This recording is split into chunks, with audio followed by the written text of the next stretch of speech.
Hello. As I said, there seems to be stuff pouring out of the news at the moment. I'm very interested in a thing called the Nolan principles, and these were set up in 1995 by Lord Nolan. He was a judge. He died in 2007.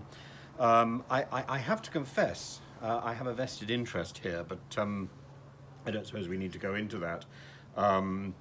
But the Nolan principles, there's 7 of them, and they're the standard that the British government in 1995 thought should be set in public office. That's whether you're in Parliament, whether you're an MP, or whether you're controlling money in a public office, in the NHS or something. So the 7 are very simple, very straightforward, and we can look at what's going on at the moment, and we can ask,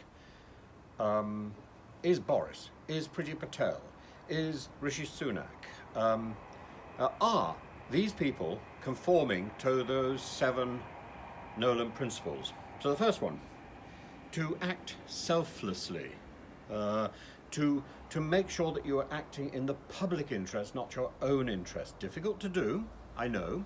That actually was the whole heart of Navalny's attack on President Putin. That Putin was clearly acting in his own interest by building palaces all over the place and making sure that he held on to power, so that he didn't get hounded from office, so that in fact he saved his life.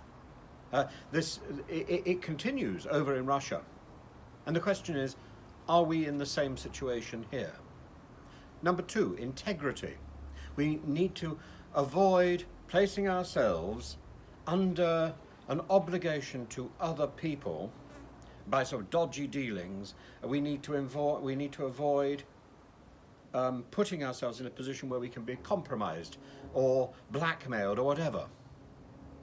Number 3, and that number 2, if you go back to the time before 1967, blackmail was, of course, one of the key issues about public life. And often this would have been about sexual impropriety.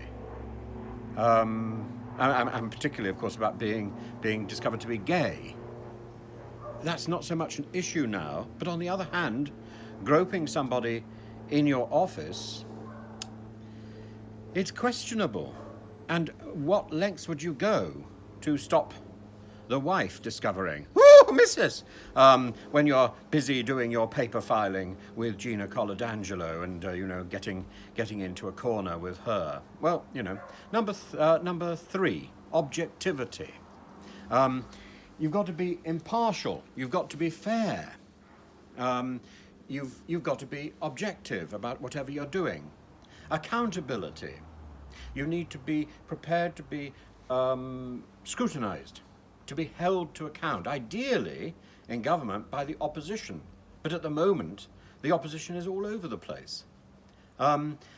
You need to be prepared to defend your actions. That's where people like Jeremy Paxman are so important. If the opposition is not doing its job, then presumably journalists have to step in to fill that void. Openness. You need to be transparent. Look, we've got a bee here doing all his work, doing all the work that so many people in government are not doing. You need to be honest. Well, that's a big one. Honest. Think of Boris yesterday. Boris got pinged. Whether we want that pinging thing to stop or to continue with the Trace and Track app, I really don't know how it works. I mean, I can't get my app to work properly anyway. But maybe you can. Maybe you're one of the people who've switched it off. I still want to switch it on. But Boris says in his little video from his room, from his isolation, that he briefly considered, that he did look briefly. I did look briefly. But everyone should stick to the rules. Well, let's consider those rules, because those rules are fascinating. Those rules tell us that once we've been pinged, we have to isolate, and we shouldn't be doing a long journey in order to isolate. We shouldn't be isolating in somewhere that is comfortable, if if that's not where we are now. And yet Boris gets in a car, he puts his driver and his security people at risk of COVID, presumably, and he drives to Chequers. Quite a lengthy drive. I think that's not in the spirit of the Nolan Principles, and I think possibly it's against the law, because if he was following the idea of isolation, then it was definitely against the law. If, on the other hand, he was already following that trial, that pilot idea of being of doing lateral tests or whatever every day, then maybe he would just, it's a grey area. It doesn't conform to the idea of honesty, whether it's legal or illegal. Number 7, leadership. That you lead by example. I'm going among the vegetation. Look, we've actually got some tomatoes growing. Isn't that exciting? Fruit. What Boris has been offering us over the period of the pandemic, has he been offering it to us, or has he been offering it to himself? Has he been ruling the country in with a sort of onanistic giggle? He wants to offer us Christmas. He wants to offer us freedom, but Christmas didn't quite occur. Christmas was hijacked by new rules. Freedom has been qualified by new rules. This is not reality. This is simply fake. We want to talk of reopening. We want to talk of reopening. While we want to talk of reopening in the West, while at the same time in Africa and Asia, we're at a record high, or they are at a record high, in terms of death. We are in a self-made world of deceit, of sleaze and corruption. Just think of the recent big issues. Hancock acted unlawfully. Priti Patel was accused, and the report suggested that she had indeed been bullying. These are objective facts. Cameron lobbied in a dodgy way, and all of this has been overlooked by our present government. Not only overlooked by our present government, but by the individuals involved, all of whom could have held up their hands and said, "Look, I've done something which is inappropriate, which contravenes, which is against the spirit of the Nolan Principles." But they didn't. So it's not about them being punished by the government. It's about them not being worthy of high office in the first place. Hancock wasn't brought down by being found guilty of acting unlawfully. Hancock was brought down by his handiwork on Gina Coladangelo. By Jove, missus, look at that handiwork! Look at that handiwork! Oh, I say! Then we've got James Dyson, the WhatsApp messages, and the Prime Minister's trip to the Caribbean, his holiday. How was that funded? We've got his redecoration of Number 10, or his floorboards. There may be sort of vaguely valid excuses which pop out, but what we should be seeing is a level of honesty that we just take for granted. We think of Caesar's wife. Caesar's wife should be above suspicion. Our government ministers should be above suspicion, but they're not. So we've got these rules, and the Nolan Principles.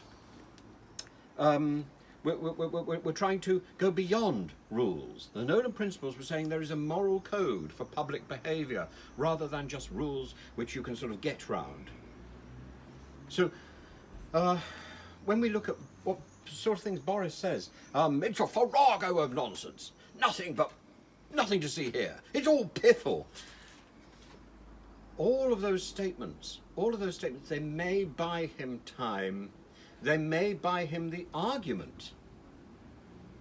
but they are against, they ignore the Nolan principles, and that cripples us morally, ethically, and internationally, because we cannot stand by, turn to serious abuse in other countries and say, hey, serious abuse. No, because they will turn back and they will say, well, what about you? What about you? And it means we are emasculated. We are useless. Our word means nothing, because the word of these ministers, the word of these stooges in office means nothing. And how did we get to this point where nothing is celebrated? Nothing will come of nothing. You know, that's a great adage from the pre-Socratics, or from Julie Andrews in The Sound of Music. Nothing comes from nothing. Nothing comes from nothing. And that's the point. You may survive office. You may survive this particular crisis, that particular crisis in office. But as what? As a nothing. As a nil. As a puff of wind. Oh, I've become a puff of wind. Oh, by Jove, Matt Hancock has become a form of flatulence. That's why they're doing the bureaucracy together. I don't know. Anyway, look, please do follow Zontal Films Limited on YouTube. Please do ping the bell. Now I think it's on this side. I keep getting the side wrong because I can't really. I don't know my left from my right. Do you know? It's appalling. I was left-handed as a child, and now I'm right-handed, and it all happened at school. So I'm now terribly confused. Anyway, one way or the other, there's a bell. Do ring the bell, and then we'll let you know when something new has come up. So and I'm going to look at some Russian stuff later on this afternoon. So do watch out for that. And do you like all our flowers? There we are. Okay. See you later. Bye bye.